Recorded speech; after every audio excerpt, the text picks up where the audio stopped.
আজকে বানিয়েছি ট্র্যাডিশনাল সরু চাকলি পিঠে, সাথে আছে ঝোলা গুড় আর সাদা আলু চচ্চড়ি।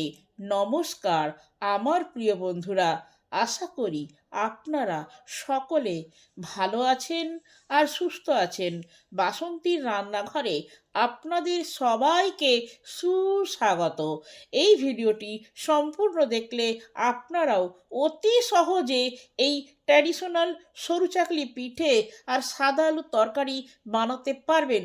তাই এই ভিডিওটি সম্পূর্ণ দেখা আর আমার চ্যানেলটিকে সাবস্ক্রাইব করার অনুরোধ রইল, কারণ আমি যে নিত্য নতুন ভিডিও বানাবো তার নোটিফিকেশান সবার আগে আপনার কাছে যাবে।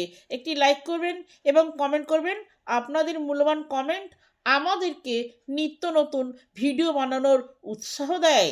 সরু চাকলি পিঠে বানানোর জন্য যে উপকরণগুলো লাগবে সেইগুলি হলো 1 বাটি সেদ্ধ চাল আর 1/4 বাটি বিউলির ডাল। আমরা রেগুলার যে চালের ভাত খাই, হাতের সামনে সেই চালটাই আমাদের কাছে সবসময় থাকে, তাই এই চাল দিয়েই আজকে সরু চাকলি পিঠে বানাবো। এই ডালটা চালের সাথে যদি মেশানো হয় তাহলে ভালো বাইন্ডিংয়ের কাজ করে। একটা বড় বোল নিয়েছি, এই বোলের মধ্যে চালটাকে দিয়ে দিলাম, তার সাথে ডালটাও মিশিয়ে নিলাম। এটাকে ভালো করে পরিষ্কার করে ধুতে হবে, কম থেকে 4 থেকে 5 বার।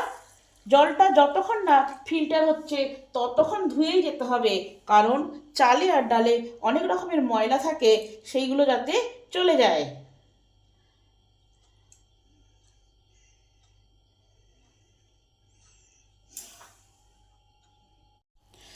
চাল আর ডালটা ভালো করে পরিষ্কার করে ধোয়া হয়ে গেছে, জলটা একবারে স্বচ্ছ পরিষ্কার হয়েছে। এবার আমি 8 থেকে 10 ঘন্টা এটাকে ভিজিয়ে রেখে দিলাম। 10 ঘন্টা পরে আসছি। 10 ঘন্টা পর চাল আর ডালটা কি অবস্থায় আছে দেখি। চাল আর ডাল আমার ভালোভাবে ভিজে গেছে। এবার নখ দিয়ে কেটে দেখতে হবে কাটা যাচ্ছে কি না। কাটা যাচ্ছে, অতএব পারফেক্ট ভিজেছে। একটা মিক্সি জার নিয়েছি, এই জারের মধ্যে চাল আর ডালটা দিয়ে দিলাম।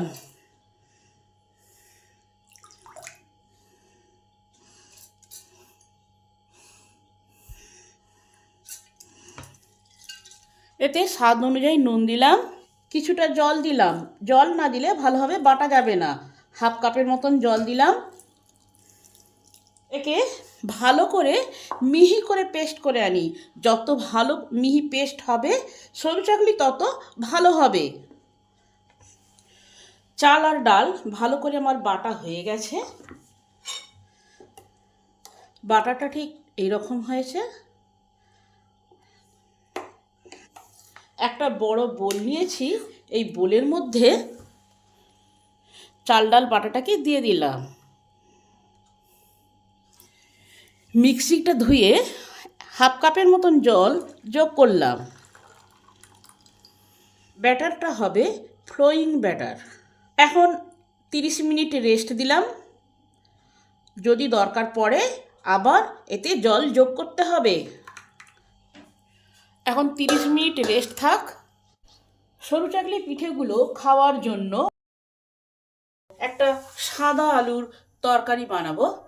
সাদা আলু তরকারির জন্য নিয়েছি 2টি সেদ্ধ আলু, 1টি টমেটো, আর আছে 1/2 চামচ আদা গ্রেট করা, 1/2 চামচ সাদা জিরে, 1/2 চামচ ধনে গুঁড়ো, 1/2 চামচ লঙ্কা গুঁড়ো আর 1/2 চামচ হলুদ গুঁড়ো। কড়া গরম হলে কড়াই দিলাম পরিমাণ মতন তেল। তেল গরম হলে তেলে দিলাম হিং 1/4 চামচ। হিঙের সঙ্গে দিলাম আদা, তার সঙ্গে জিরেটাকেও দিয়ে দিলাম। লঙ্কাটাকে ভেঙে কুচো করে দিলাম। এইগুলোকে ভালো করে ভেজে নেব। এগুলো যত ভালো ভাজা হবে তত আলুর তরকারিটা টেস্টি হবে। আদা, জিরে, লঙ্কা, হিং সুন্দর করে ভেজে নিতে হবে। এগুলো আমার সুন্দর করে ভাজা হয়ে গেছে, একটা সুন্দর গন্ধও বেরিয়েছে। টমেটো কুচিটা দিয়ে দিলাম। টমেটোটাকে তাড়াতাড়ি নরম করার জন্য পরিমাণ মতো নুন দিলাম। একবারে পুরো তরকারির আন্দাজেই নুনটা দিয়ে দিলাম।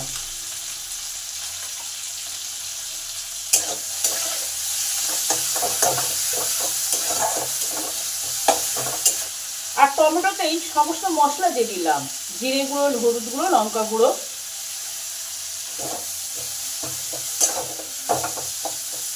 মশলাগুলো ভালো করে কষে নিতে হবে, এর কাঁচা গন্ধটা যাতে চলে যায় সেই দিকে লক্ষ্য দিতে হবে।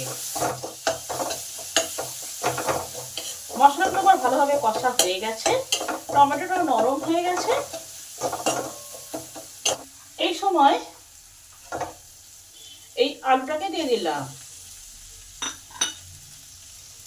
আলুটাকে ভালো করে কষে নেব এই মশলাগুলোর সঙ্গে। নুন আর মশলা এই আলুতে যত প্রবেশ করবে তরকারিটা খেতে টেস্টি হবে। কম করে 2 মিনিট কষে নেব। আলুগুলো আবার ভালোভাবে কষা হয়ে গেছে। এই সময় হাফ কাপ জল দিয়ে দিলাম।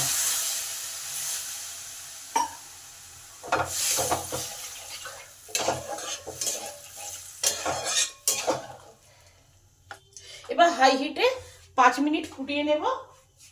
এই আলুর মধ্যে সমস্ত মশলা প্রবেশ করবে, তাহলে তরকারিটা খেতে ভালো লাগবে। 5 মিনিট চাপা থাক। 5 মিনিট পর চাপাটা খুলে দেখি।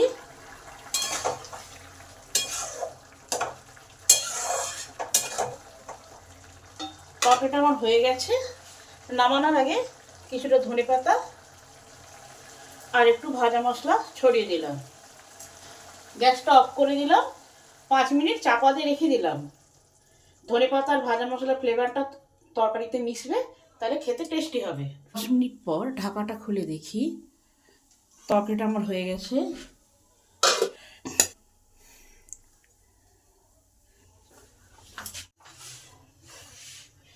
ব্যাটারটা ঠিক এরকম হয়েছে, ফ্লোয়িং ব্যাটার। হাতায় যদি এইভাবে লেগে যায় তাহলে বুঝতে হবে যে ব্যাটারটা ঠিক আছে। এবার করে দেখতে হবে, দরকার পড়লে আবার জল দিতে হবে। প্যানটাকে হাই হিটে ভালোভাবে গরম করে নিতে হবে। তারপর সামান্য পরিমাণ তেল ব্রাশ করে নিতে হবে। এবারে ব্যাটারের কিছু অংশ হাতায় করে দিতে হবে। সামান্য পরিমাণই দেবেন। এবার ভালো করে ব্যাটারটাকে গড়িয়ে দেবেন।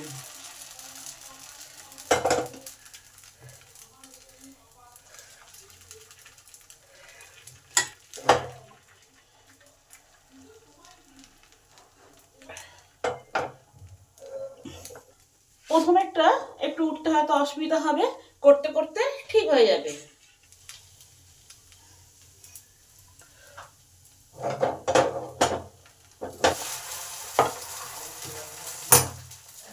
যখন 4 সাইড দিয়ে এভাবে ছাড়তে শুরু করবে, ঠিক তখনই খুন্তি দিয়ে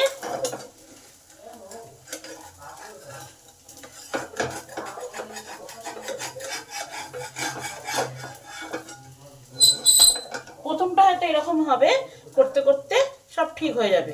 কত সুন্দর হয়ে গেল, একদম জালি জালি। আবার তেল ব্রাশ করে নিতে হবে। প্রতিবারেই তেলটা ব্রাশ করতে হবে। তেল যদি ব্রাশ না করেন তাহলে ভালো হবে না।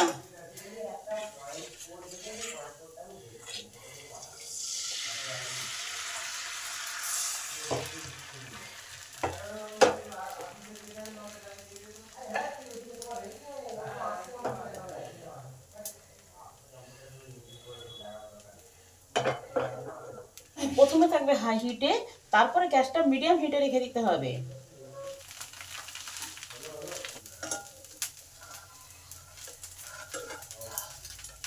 কত সুন্দর উঠে গেল, পেছনটা কত সুন্দর হয়েছে।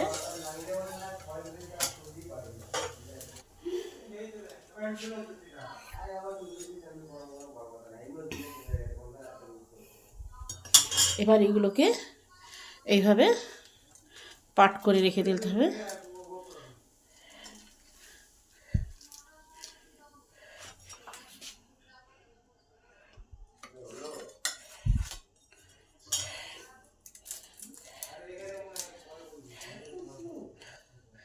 কত সুন্দর।